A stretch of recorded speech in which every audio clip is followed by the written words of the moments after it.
近年来，有很多华语地区的同学跑到日本买便宜的房子投资，其中的一些坑我有做过视频解释了。当然，如果你们有门路的话，那肯定还是有些不动产有的赚的。我都见过能够把投资房贷款利率压到1%以下，并且贷款还可以部分作为公司的成本抵税的大佬，然后房子老了之后，在表面收益率看起来最高的时候甩盘，这样就完成了一套套投资房的安全盈利周期。在大约10年前呢，这些房子的接盘侠大多是日本中高薪水的上班族，不少人付出了沉重的代价，以至于有一段时间，One Room 投资已经几乎被认为和诈骗划等号了。这种类似的玩法现在被重新用到了外国人投资客的身上，我们见得多了。但其实差不多同一时期，日本还有一套专坑精英工薪阶层的看似便宜的不动产投资玩法，倒是没怎么被外国中介引进，那就是买卖山林。而这就是我们今天的话题，从工薪阶级对于山林地的购买、持有、风险、收益、出售这些，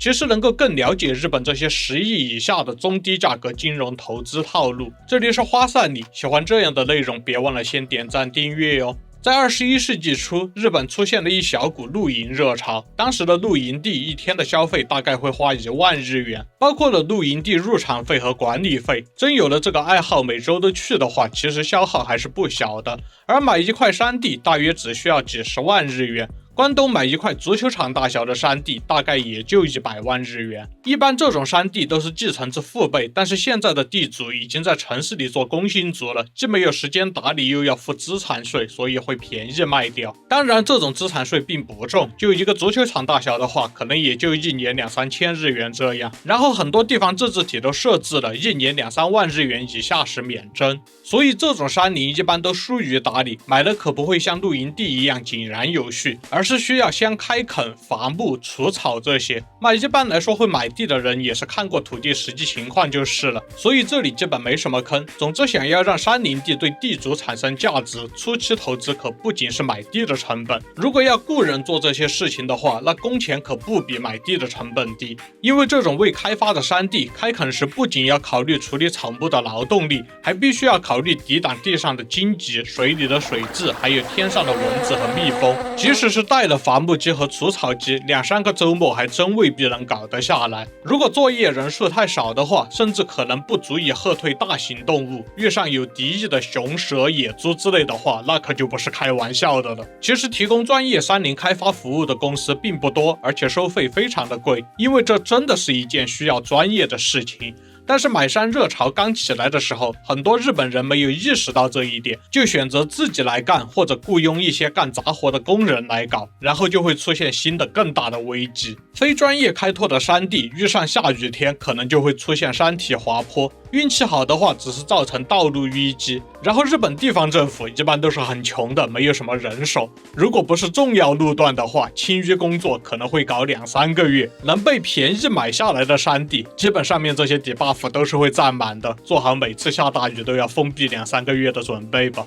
那运气不好的山体滑坡又是什么样子的呢？当然是造成了实际的人员财产损失。山民们一般都比较机警，遇上造成大型灾害的重大山体滑坡的话，你买这一小块也不会有主要责任。但是从你买的山地上滑坡的泥沙流到了村庄里，造成房屋损害，这种事还是会发生的。伤到了小孩、老人的话就更要命了。这种情况的话，你作为山体的所有者会负有重大责任，没有妥善管理好自己的山林，甚至会是刑事犯罪。可能的结果是村民向你提出联合诉讼，然后以巨额赔偿金达成和解之后，换取这一次检察院不介入。如果地方政府发现你仍然没有采取实际有效的行动管理好这块山地的话，那么还可能再次起诉你。而且日本农村的邻里联系是比较紧密的，也就是说会比较记仇。你买的山林地出了山体滑坡的问题，那和当地人就很难和睦相处了。所以买了山地之后，必须要经常组织维护，除了维持使用目的，比如说露营这种需要日常打理，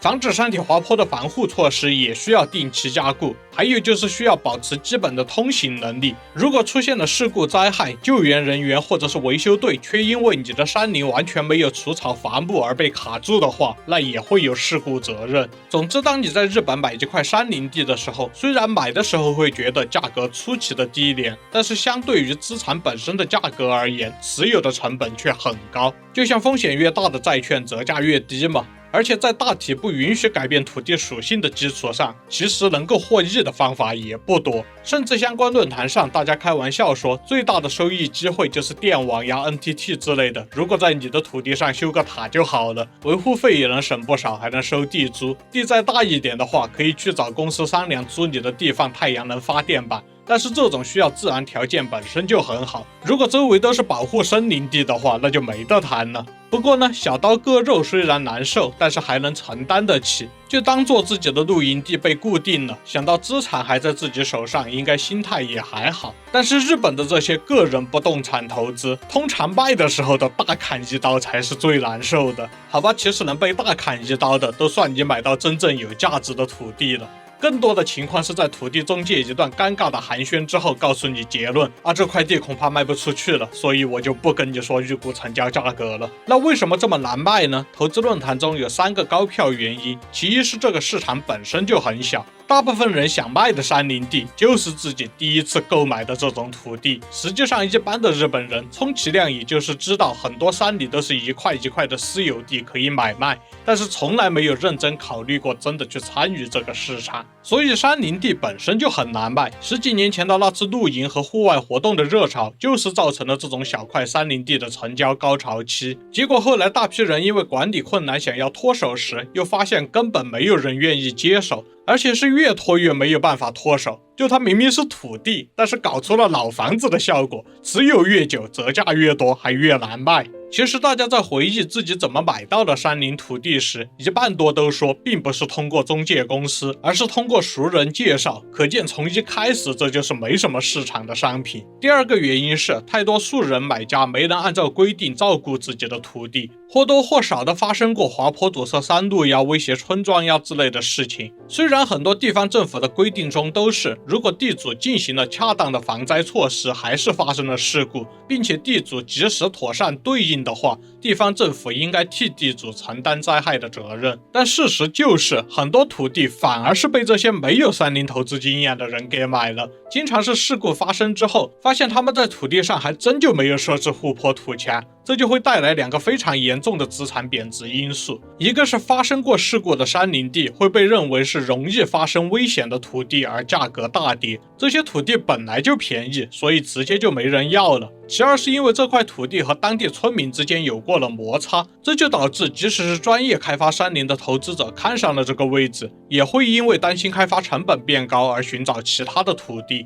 最后一个卖不出去的原因是地主已经认栽了，放弃了。每年花个20-30万来维护自己山林的基本清洁，到底值不值呢？如果你以总额来看的话，似乎也不是不行，但是考虑到这个资产的价格本身就只有100万日元而已，那这持有成本简直是高的逆天了。你别以为日本人就完全不乱扔垃圾，那只是生活习惯而已。山里这种不知道要捏多久才能扔的情况，还是有些人会乱扔的。然后日本处理垃圾是收费的，会有不法分子专门把粗大垃圾拉到山里去扔。一个没有定期打扫卫生的土地，很容易被这些人当作目标。所以地主一旦放弃打理之后，过段时间回想起来，想再去看看自己的土地，那就会得到自己的第一座垃圾站了。甚至有些不想花钱做报废的车都会拉过来，这个风险超大的。如果发生山火的话，车轮胎和各种塑料大件可能会被认定为起火点或者重要火势扩散原因，而电器类的大型垃圾则可能会因为下雨而把有害化学物质带入土壤中。这2种情况一旦倒霉遇上了，那一般的工薪阶层几乎就得赔到倾家荡产了。当然，记住无产才能免债，到时候要去新宿桥下搭纸棚子之前，记得先把山林地脱手掉，不然免不了债的。